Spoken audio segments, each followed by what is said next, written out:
So there's the observation piece, then there's an energetic piece to this, and then the release. Mhm. Yeah. Well, by opening up the body, I release all the energy that's in there. All the grief, all the fear, all comes out immediately, even after the physical part already. It all comes out. And does it clear out all trauma or just specific trauma? No, oh, everything that's in there comes out. Wow, so Yeah, you're giving people an absolutely clean psychic plate yeah, going forward with the knowledge of where they've been. yeah. I make them, I return them to their authentic self.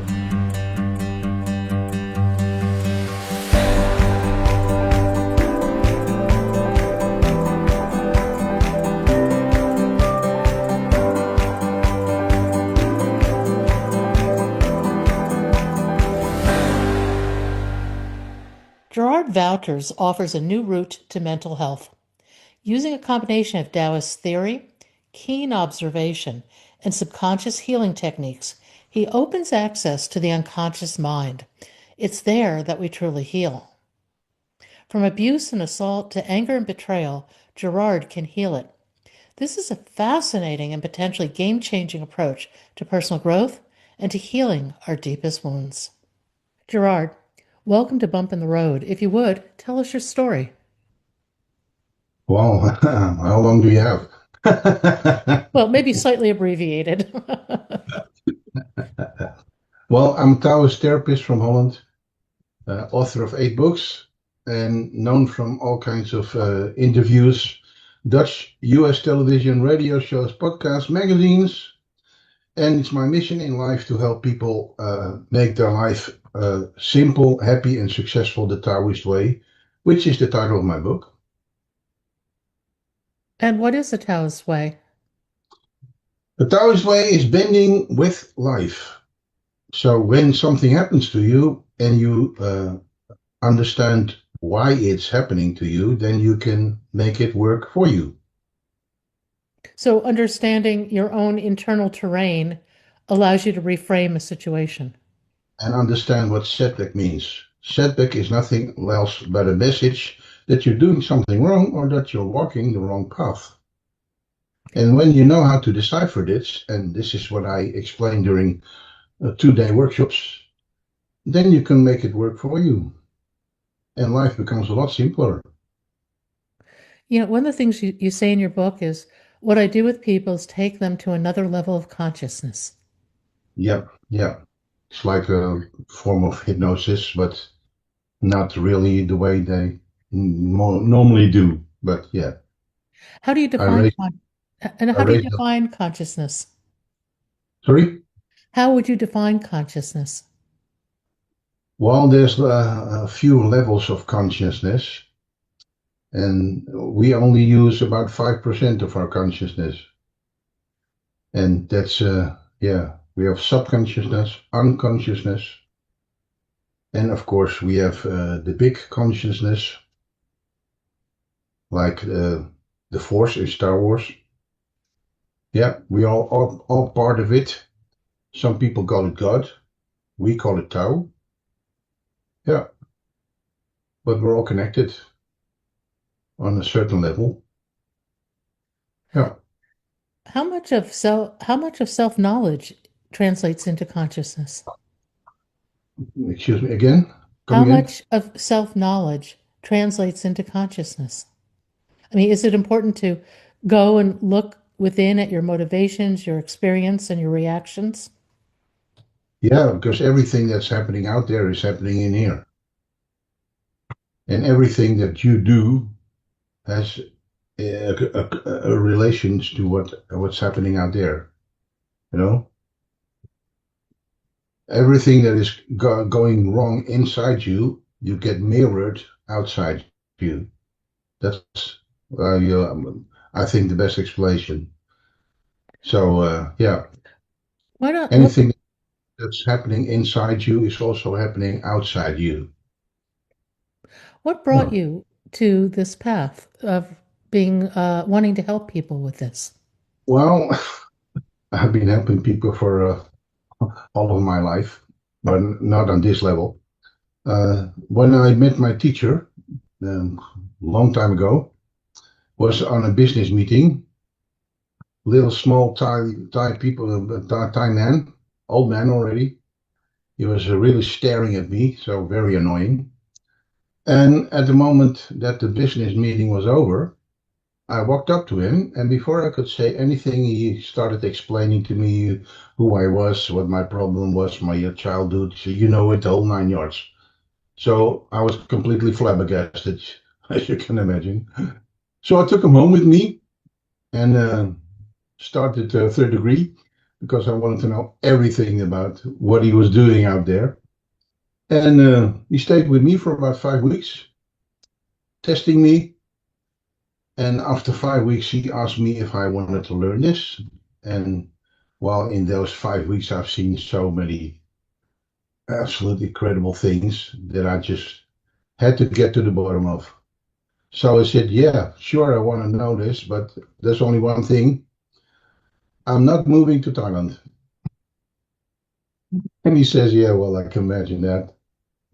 And that's beside the fact that you cannot move to Thailand because at that moment I met my teacher. It was impossible to rent or buy a house in Thailand without being married to a Thai. I don't think so. Not very attractive to me. So I said, you know what? I work as a financial interim manager, so I have enough money. So come over. So I have a big house. You can have your own room, and we can work it out and spend time together. And you can teach me whatever you can teach me. And he did. So he moved from Thailand to Holland and from Holland to Thailand and from Thailand to Holland for about 7 years. So he stayed for 4, 5, 6 months, then went back for a few months and then came back again. And this is how we did it in 7 years. And in 2002, I went to Thailand for a month, did my end trials. And at that moment, I said, you know, this is so valuable. This should not be locked up in a monastery. So if you agree, I want to turn it into a professional treatment. And he says, well, it's okay, but only one condition. You leave me out of it. And I said, what do you mean? He said, well, I don't want any part of this because I don't want to become a tourist attraction. And of course, he was right. So he made me promise to not tell anybody about him, who he was, where he lived, etc., etc. Well, no problem there, because it was my treatment anyway. But we laid the basis of this treatment. Yeah. And in 1979, 97, sorry, uh, I implemented this. And yeah, very soon I had quite a full practice. Yeah. How is And this it's, different than typical psychology? well, there's a few things different. At first, I'm not digging into your past because it's useless, because there's nothing you can change about your past. The only thing you can change is here and now.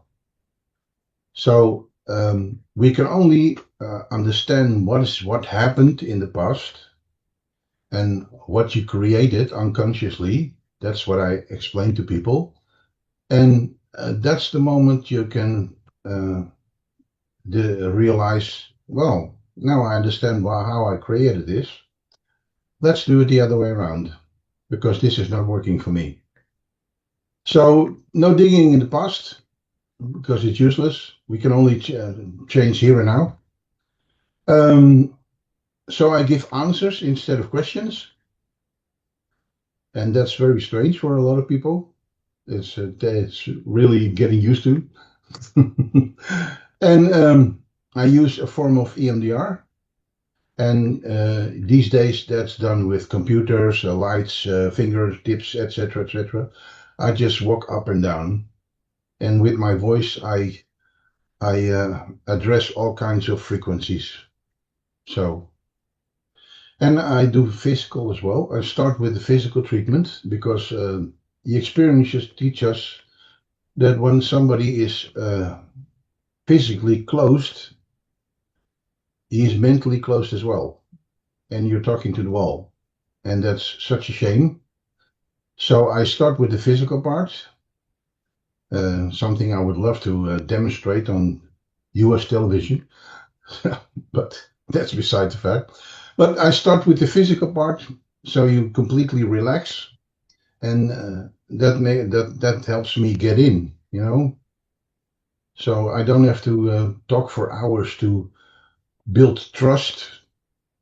As soon as I've done the physical part, everybody realizes, wow, this is somebody who knows what he's talking about.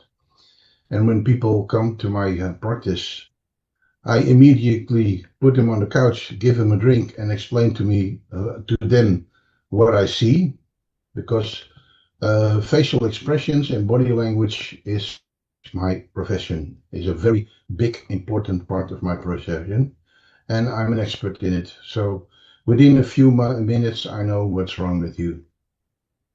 And in my practice, I tell people, this is what I see, this is yeah, this is that.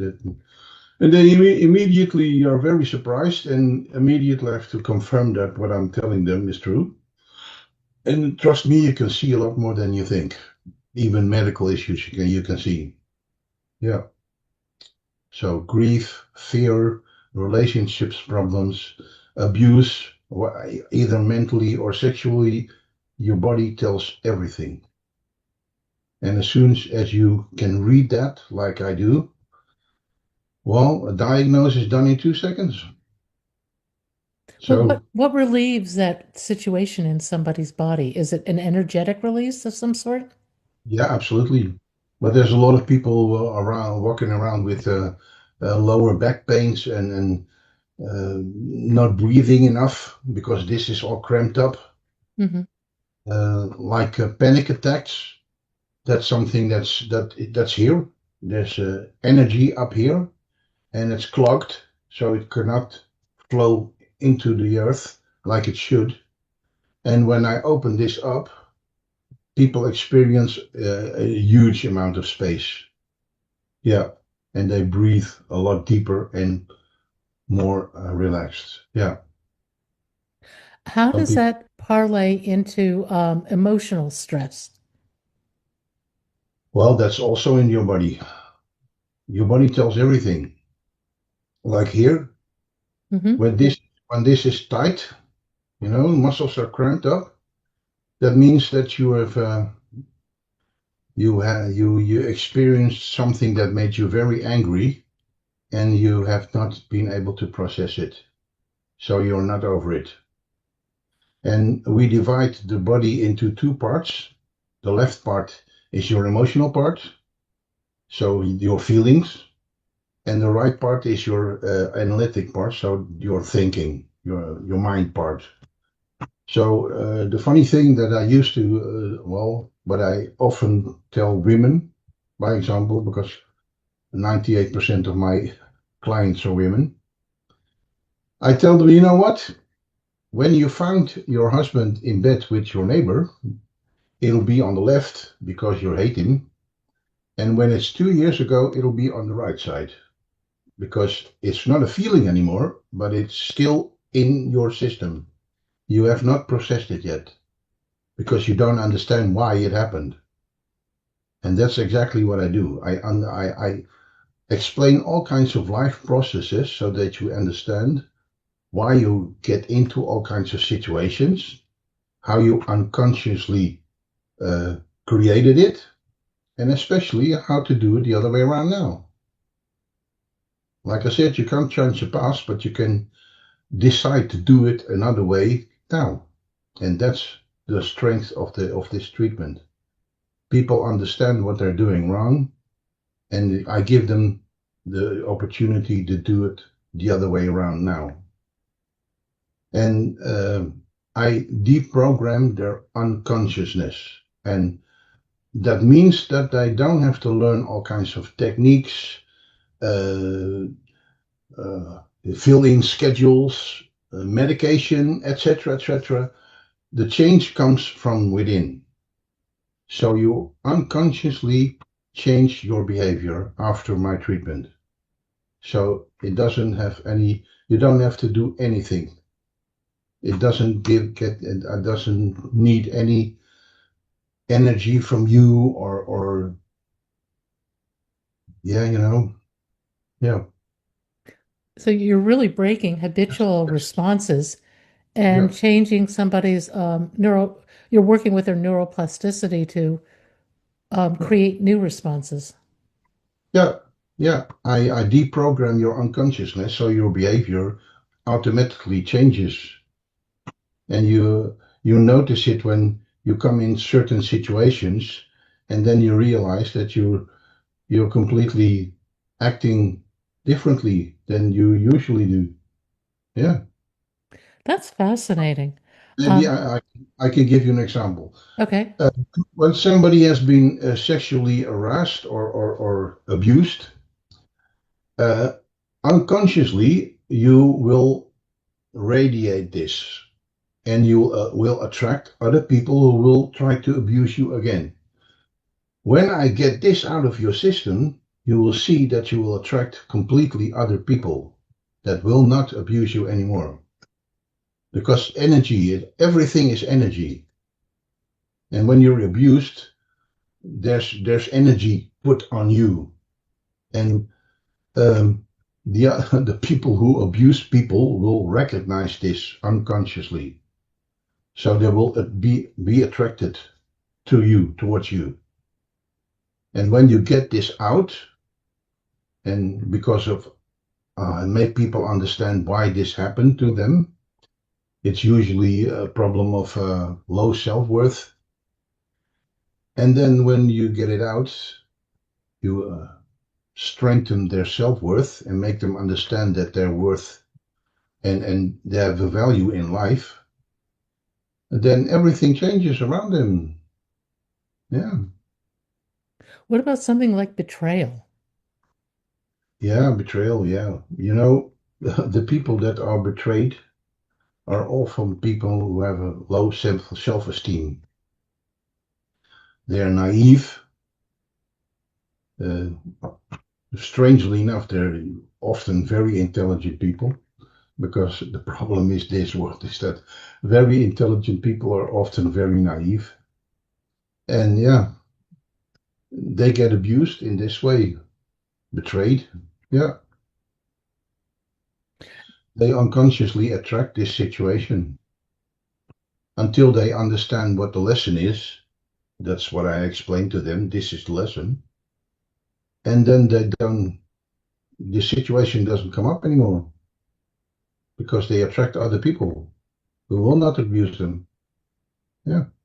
Is this a methodology that somebody can take after talking to you and take it home with them and work on these various aspects of their lives that need clearing? Well, that's the funny thing. Nobody has to work on it. It After my just treatment, happens. nobody has to work on it. It all comes automatically. Yeah. Do It's you find even it's so that when somebody is trying to work on it, it doesn't work.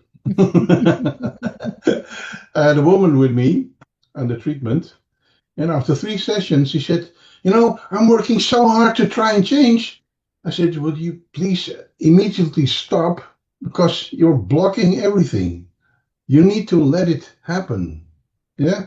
Because what I do is I deprogram your unconsciousness and it needs to be automatically. Yeah, it needs to be automatically changing behavior.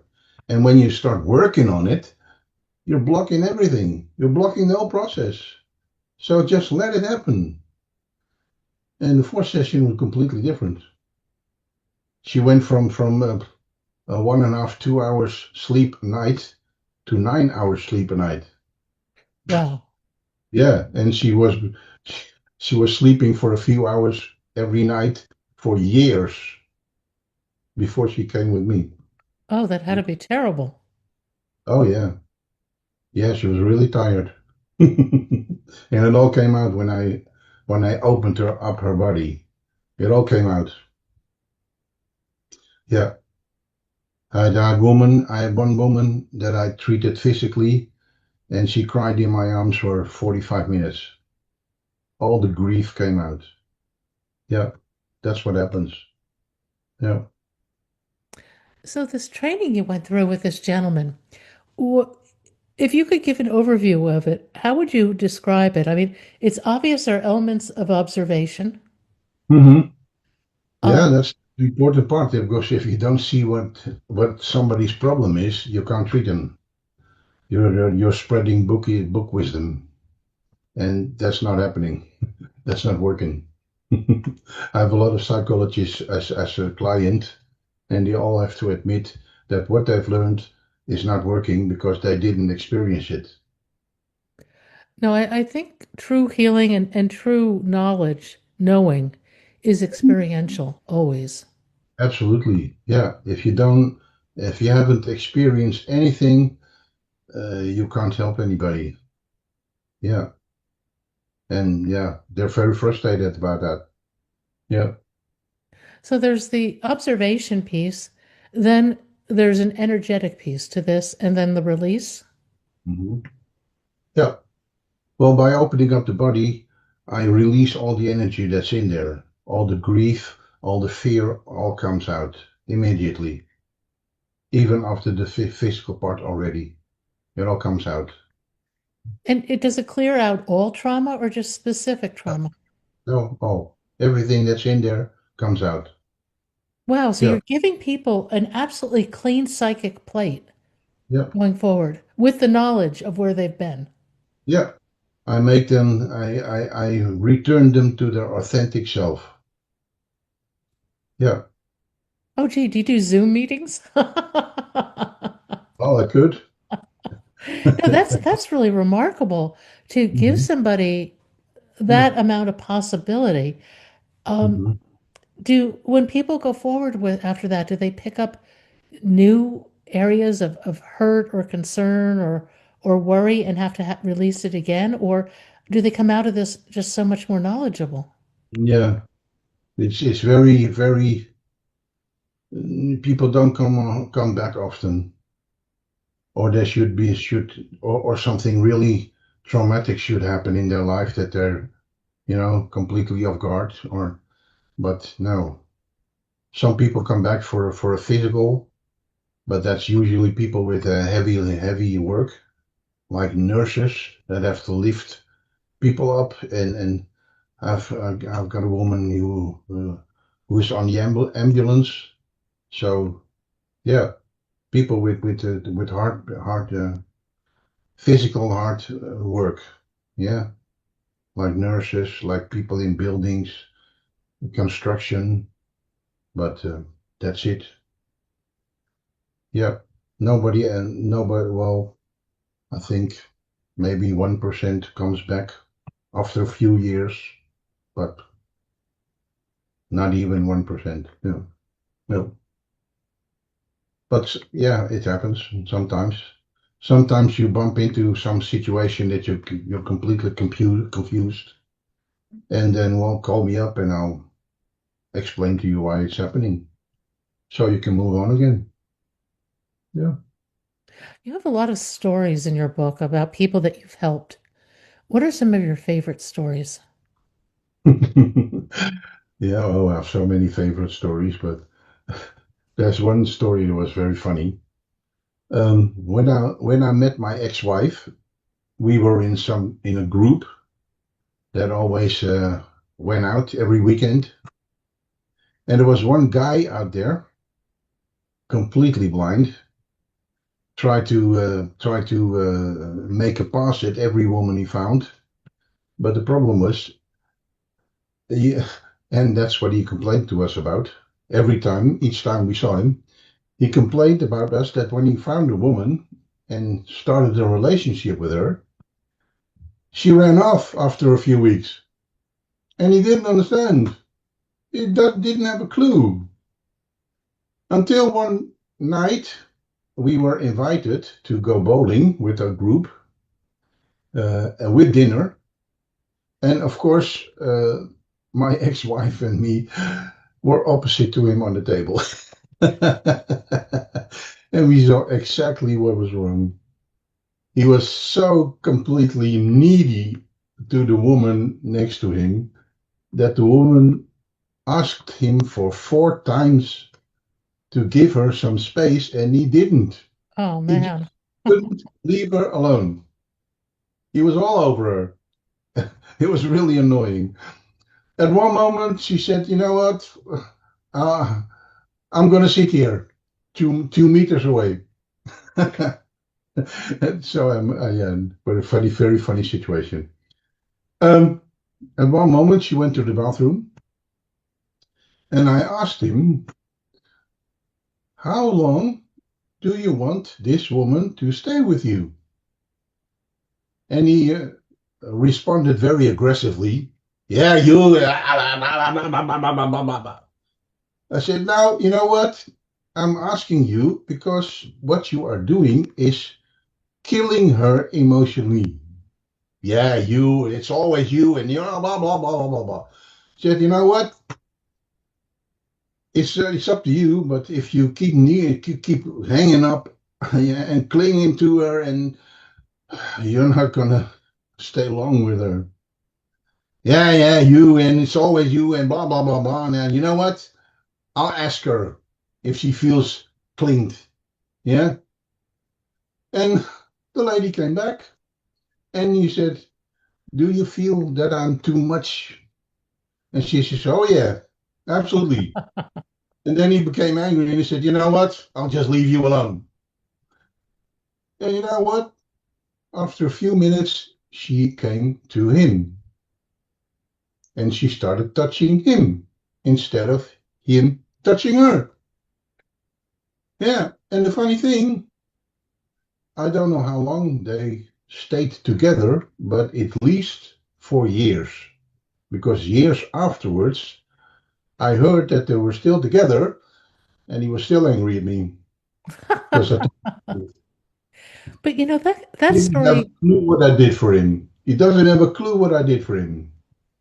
Yeah, because telling him what he did wrong, even he didn't want to hear it, made him stay with her or made her stay with him.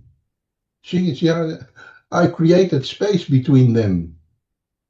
Yeah, and he didn't have a clue. He was very angry at what I told him. Do you Such a see or sense energy between people? yeah, yeah, yeah, yeah. Sometimes when I had a couple in my practice, I could immediately see, oh, these two are going to separate, Hmm. no doubt. And unfortunately, I'm always right. Yeah, yeah, very, very, yeah. But out there too, eh? Yeah. I don't know if I put it in the book, but one night I was in a club and I was in at the border, the border of the dance floor. I'm always on the edge because I want to see the room. Eh? I want to see that look of the woman that is right for me because facial expressions sell a lot. But I was in front of a woman and a young boy and a girl, and he was trying to make a pass at her for about 45 minutes or so, and he did not have a clue that she just didn't like him, and her body language told it, but he didn't see it, didn't have a clue. And one moment, there's a young girl, I believe she was 21 or so, came up to me, shook my hand, gave her my name, and within 5 seconds we were kissing. And the guy in front of me was, "What are you doing?" I said, sometimes you don't need to talk, you just need to kiss. And he was completely flabbergasted. And then I explained to him, Look at the woman that you were trying to meet and see that she's really doing this. She doesn't like you. So it's useless trying to make her your girlfriend because she doesn't like you. So look at her body language and understand that she's not the one for you. Yeah, So funny. One of the things you talk about in your book that's really interesting, I think, is not doing versus doing nothing. Yeah, there's a big difference that not a lot of people realize. It's called wu wei. The Chinese word is wu wei, and it means not doing, and it's completely different from doing nothing. Not doing is being alert and only respond when it's really necessary. Yeah, Hmm. because a lot of things happen for a reason that a lot of people don't understand. And uh, when you get into that and you try to change that, it make out the outcome may be a lot worse than you think. Yeah. Can you give us an example of that? Yeah. Um, at one moment, I had a woman who wanted to learn what I do, and she had some old girlfriend who used to call her in the middle of the night and told her that she was going to jump off the balcony. And what she did was she immediately drove up to her, talked to her for hours, but the problem never changed it. You know, she kept calling her in the middle of the night, telling her that she's going to jump off the wall, off the balcony. So I told her, you're actually stimulating this behavior, and you need to stop that because you're not helping her. So the next time that she calls you up in the middle of the night, you say, you know what? Wait a minute, I'm coming over and I'm going to push you off. Yeah, do it the other way around. And that's what she did. And that was the moment that the woman realized that she was only asking for attention. And she would never jump. Yeah. But, you know, a lot of things work the other way around. When you start pitying people, yeah, and you pity the wrong people, they may jump for a train. And you need to realize that. So sometimes you have to do nothing, and sometimes you don't have to do. Sometimes you don't have to do anything because a lot of situations get resolved eventually. Yeah. And when you interfere, the outcome may be very, very, very different from what you want. I have an Yeah. interesting story along those lines, actually. I once lived next door to the neighbors from hell. And Mm. I came home one day from playing tennis, and there was water in my front yard. I mean, thigh deep water. We're talking a lot of water. And their sprinkler system had broken and was flooding my whole yard and house. So I turned off the water main. I went over, Okay. knocked on their door. They were home, but they didn't answer, so I left a note.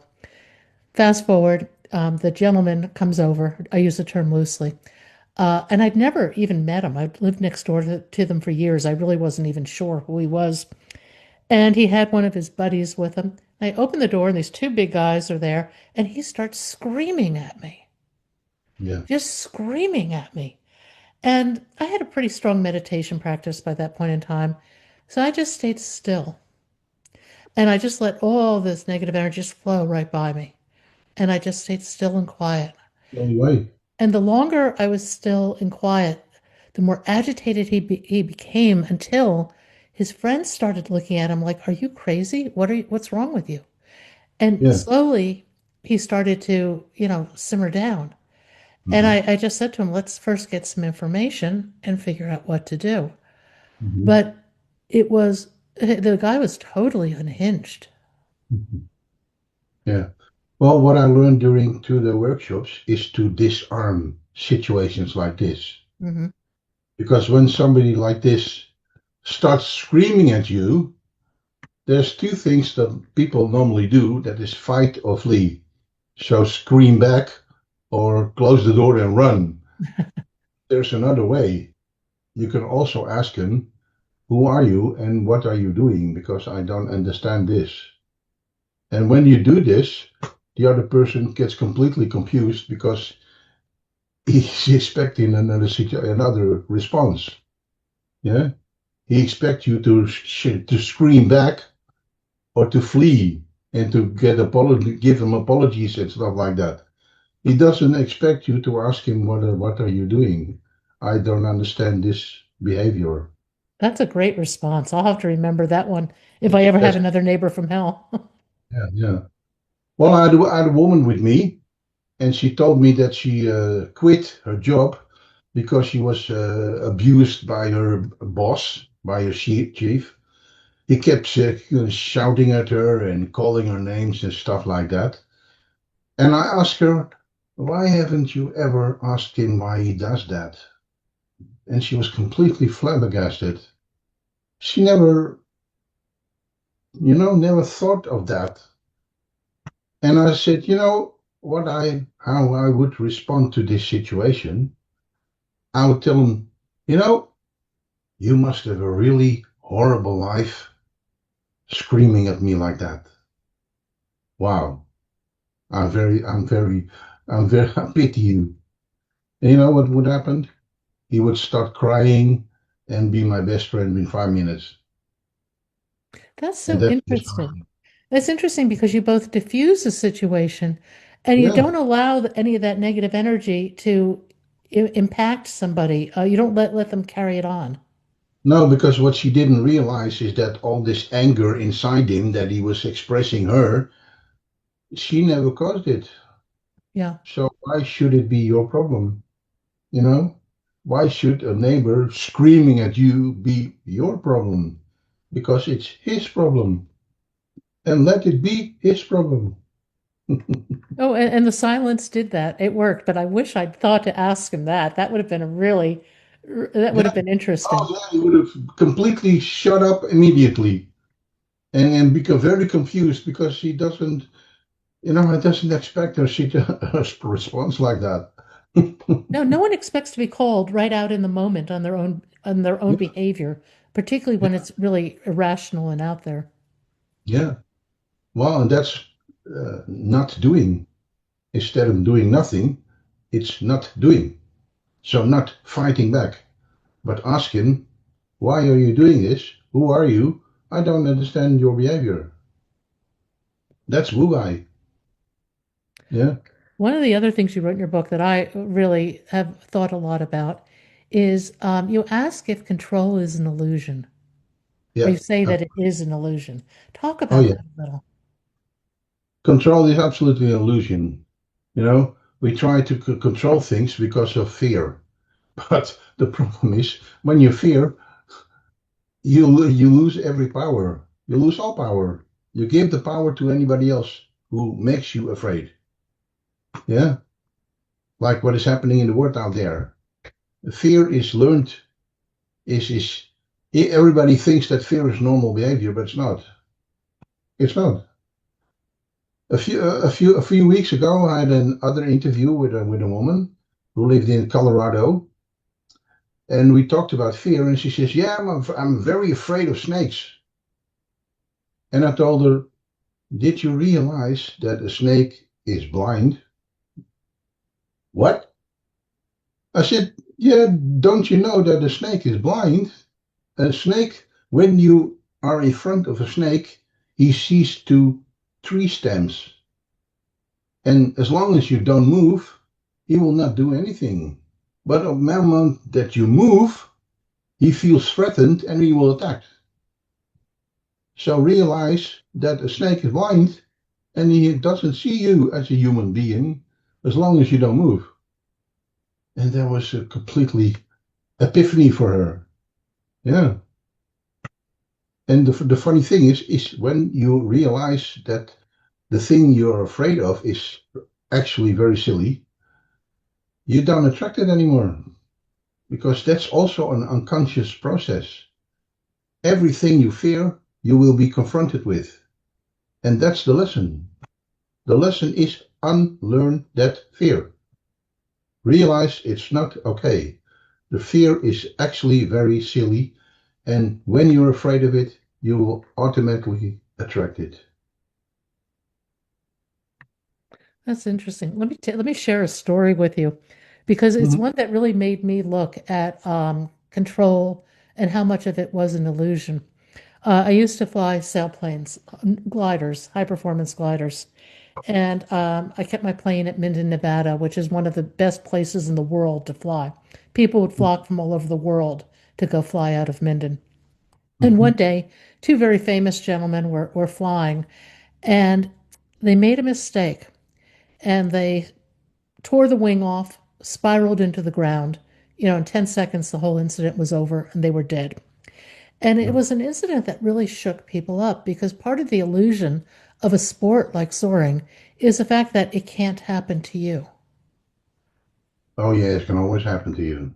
But you know what? Let me let you in on a secret. Hmm. Not the first setback. Yeah. I had a guy in my practice, and he told me that a friend of his died in a car accident. And I told him that can only mean one thing, that he was on the wrong track with his life. He was on the wrong road. And he immediately confirmed this. Booze, drugs, the whole nine yards. And you get setbacks as a message that you're doing something wrong or you're walking the wrong path. And when you don't listen to your setbacks or you don't realize that it is a setback and it's trying to warn you, the setback will become worse, worse, worse, and worse. And if you're very, very, very stubborn, unfortunately, at the end, it's end of the line. And something will happen that will kill you. And yeah, you can believe it or not, but after that, you have to return again, reincarnate, and learn the lesson that you did not learn in your previous life. Yeah, I had a woman once under treatment, and I treated her in her house, and her house was about 100 yards of a train station. Can you imagine being suicidal and walking and living 100 meters away from a train Oh station? boy. Yeah. A lot of people would have pitied her. You know what I told her? I said, you know what? Of course you can throw yourself for a train. But let me tell you one thing. You'll be back the next day because you haven't learned. And that really, really, really hit her. And then one day she told me, after a few sessions, she told me, last week I walked over the train station. I looked at the wheels of that train and I said, no, I'm not doing this life again over again. Yeah, and that cured her completely from being suicidal. Yeah, because she was abused, sexually molested, beat up by somebody. And you know what? If you don't learn that lesson, you're gonna get it Oh, again man. That is and so true. again and again and again. And you can throw yourself for a train. I'm very sorry to tell you, but it's not going to work because you will come back and you will get the same lesson all over again. Well, life keeps presenting us with lessons. I mean, I always used to joke around that I was continually presented with lessons in patience because I was so impatient. Yeah, And I haven't quite cured it, quite gotten over it, but I'm much better than I used to be. yeah. And Well, what's like I told you last time we spoke during the National Publicity Summit, this little girl here is officially my third child. Because the other two I haven't seen for 37 years. I spent 10 years in court trying to see them. With this little baby here, my little angel, I never even saw a judge because I did it a different way. This time I've learned my lesson and we didn't even have to go to court. And now I see her every other weekend. She's with me. because I learned my lesson. What was the lesson you had to learn? Sorry? What was the lesson that you had to learn? Don't fight. Don't be afraid to lose your child, because you won't. And when you have no fear, you see that in your expressions, in your attitude, in your posture. And I told my ex, you're not taking away my child, period. And I didn't say that to her, to the other two, her daughter, her mother, because I was very afraid. And not with this one. I was completely convinced that I would see my daughter. Yeah, and I did, and I do. Yeah, it's a completely different attitude. And that's why the outcome is different. The attitude changes everything. Yeah. When you're afraid of losing your child, I'm sorry, but you will. If you're not afraid and you're completely convinced that you will have your child, then you will. Because circumstances will adjust to your attitude. Well, and your energy determines so much. Yeah, yeah, yeah. Where can people find you and your book? Well, I have a website. I'm on Instagram, I'm on Facebook. My book is, as you can see here, it's for sale on Amazon. So I'm everywhere.